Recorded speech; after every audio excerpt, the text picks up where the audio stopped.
So this edge class is very interesting in the fact that there's a lot of traits, there's a lot of athletic and physical upside, but the production isn't there for a few prospects. But I mean, it is a very, very intriguing class, and it was hard to really fit this into a top 10. And of course, if you want to see my full rankings, you go to ftfn.com. The link's in the description below. It'll be in the pinned comment, but I'm gonna give you my top 10 edge rushers in the 2021 NFL draft. What's crack-lacking? It's your boy Broshmo. Just in case you did not know, so go ahead, become a bro and subscribe. I'm constantly pushing out draft content, so have at it. Also, leave a thumbs up and a comment below. It's much appreciated, much obliged. Really helps the video out a ton. So yeah, go and do that. There will be no YouTube stream tonight. I actually got some work I have to get done, so much apologies, but we'll be back on the grind, I guess, next week for the final week of the regular season. And on top of that, you will get a mock the mock, and I'm going to try to pump out the rest of these mock the mock tomorrow, and I'm going to try to pump out the rest of these rankings this week for you guys. But without further ado, let's do it. Let's go ahead. Let's talk this edge rusher class, and I'm going to start with my number 10. We're going Rashod Weaver out of Pittsburgh, man. This cat, 6'5", 270, man. He's really had an incredible season, an incredible win rate this year. He's he's got 48 pressures, 10 sacks, and this is all over 9 games. He's opted out the remainder of the season, which is what it is, but he was very productive in 2018, and his 2019 ended with a knee injury. He had a season knee injury, didn't even play any of last season, but that could be a little red flag, bit of a concern, medical concern, of course. But this guy, he's not going to be the most explosive in this class, nor is he going to be many of the athletes that we're going to see later on in this list. But the dude wins with power, and he wins with a variety of moves. This guy probably has the most technical skill set of anyone in this class. And I mean, shoot, that's kind of par for the course for Pitt Panthers, you know? I mean, that's why a lot of people like Patrick Jones. That's some of his strong points, is his technical prowess. But I mean, this is a skill set that just translates well in the NFL and could really make you a starter day one, or at least used heavily in the rotation. And that's why I really like Weaver, because I think he's produced a lot better than Jones has. So second round grade, I think, is well warranted. That's the thing about this edge rushing class, dude. There's a lot of guys I'm pretty doggone high on in some of the productions there this season, but it's just showed this season. So it's interesting. It's definitely going to be more trait heavy, and hope you're hitting on something. But let's continue down the list with Brenton Cox out of Florida. Now, this guy, he's a former Georgia Bulldog. He transferred after being dismissed, or a mutual agreement, whatever floats your boat, really. But he's a former 5-star recruit. He was reportedly a bad apple his freshman year there at Georgia, at least a bad apple in the locker room. And he was so dissatisfied with basically how he was being utilized there at Georgia that he just left practice early, and then bam, dismissed, mutual agreement, whatever you want to call it. And he's off the team. But shortly after, 5 days in the transfer portal, he ends up settling in Florida. None of those character red flags or concerns have risen since. So I don't know how much you want to invest in that. But let's talk about the actual prospect, because, dude, he has been dominant in the SEC. 45 pressures with 4 sacks this season. He's not the most fluid athlete compared to a lot of the guys on this list, but I mean, he has probably the freakiest bend around the edge, and I mean, that type of flexibility just translates very well in the NFL, and that's why I got a second round grade on him. On to Jason Owe out of Penn State. This might be a bit divisive, might be a little low, but I really think he's going to get projected around the same area as his former teammate, Yatir Gross-Matos, because they're a lot of the same in some ways as far as their development, not necessarily their traits, because this guy, he's got all the tools. It's just his production has slowly come along, much like Yetiers did. This dude, he's got ridiculous speed and twitch from around the edge. He's a freak athlete. I mean, they say this guy's going to run like a 4.57, maybe 4.4. We'll see about that. I don't know. I'm interested in that cone time. But this season was his first season in a full-time starter role, and he's generated 20 pressures, but no sacks to come along with that. It's really his teammates that are reaping the rewards, that are ending plays. But it's a good start. It's a good start, you know, for him jumping into the starter role, but it's not the jump that some of these other prospects in this class that have made. So while I like it, it's a slow curve up, you know. So that's why I got him projected second round. But again, he's got the type of tools that could warrant a first round pick. And then on to another guy I really like, Joseph Osai out of Texas. And I mean, Texas, they made the right move with Osai to make him a hand in the ground pass rusher instead of the hybrid type of linebacker that they were using him in, well, just before in 2019 and so. The dude is a dog chasing cars. If that dog was from the planet Krypton, this guy is he is a freak when it comes to like, he is literally a run, chase, tackle type of guy. I mean, he's still got a ways to go in his understanding and just overall process of what's happening around him, because I mean, he was late to the game of football, but all that will come. He has this ideal flexibility, this bend that you just really can't teach, you know.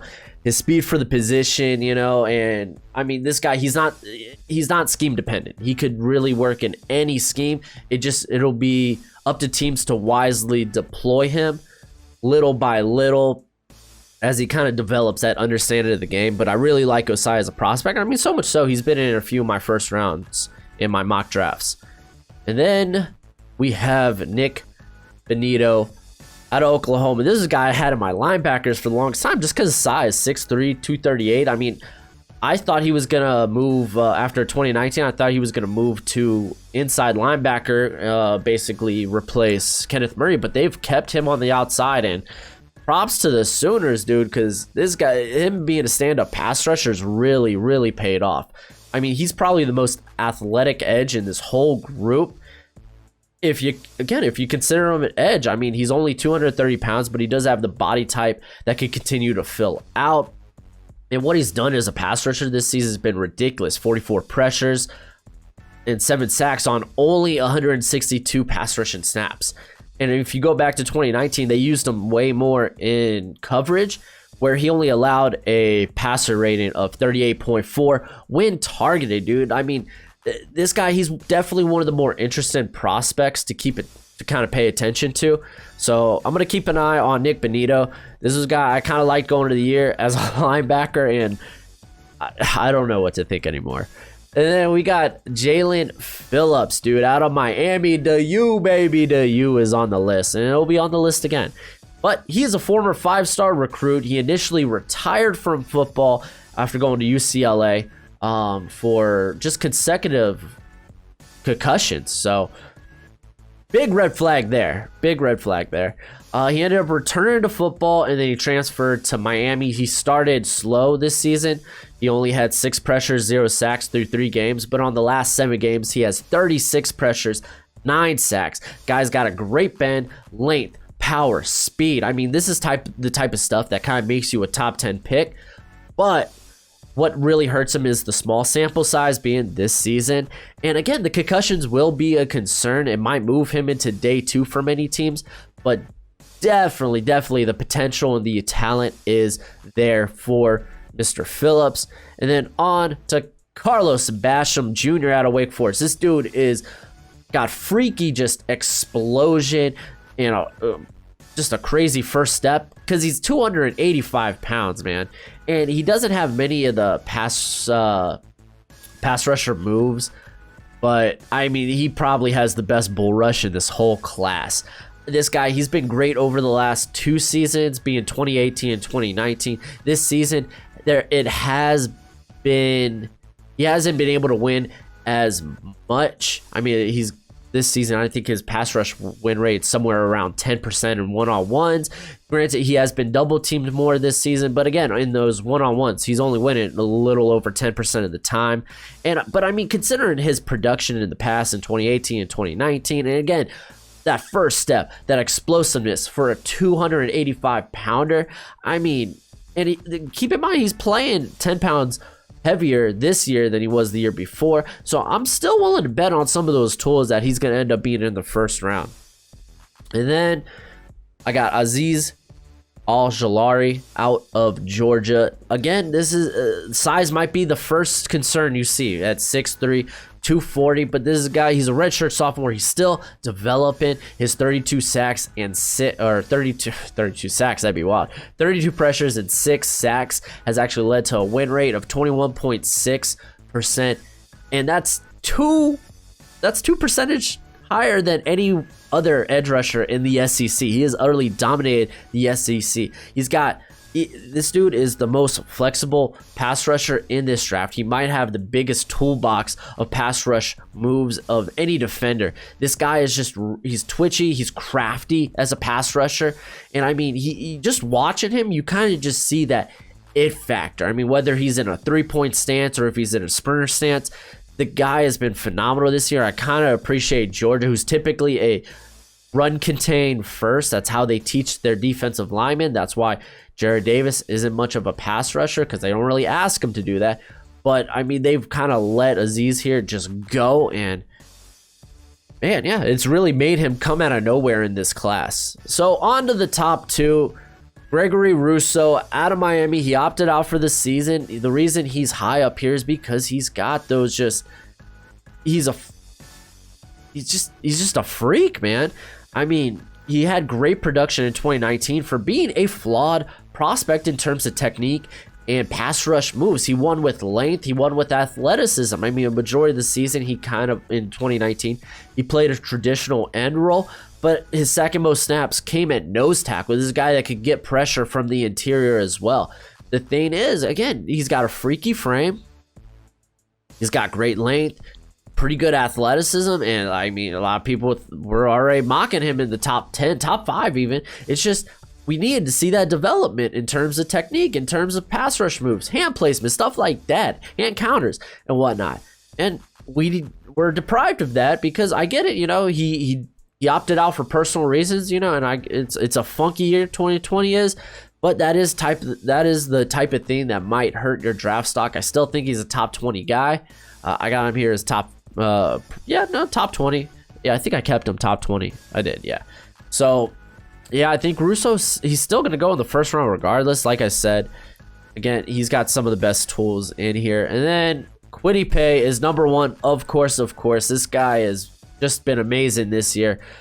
He's already just a athletic freak. 22 pressures on 138 pass rushing snaps. It's only turned to 2 sacks, but he has a win rate of 27%, which is among the highest, at least with that many pass rushing snaps. Very explosive first step, raw power with a great bend. And where he really improved, again, was the variety of pass rushing moves he deployed. He improved his hand placement, his hand counters.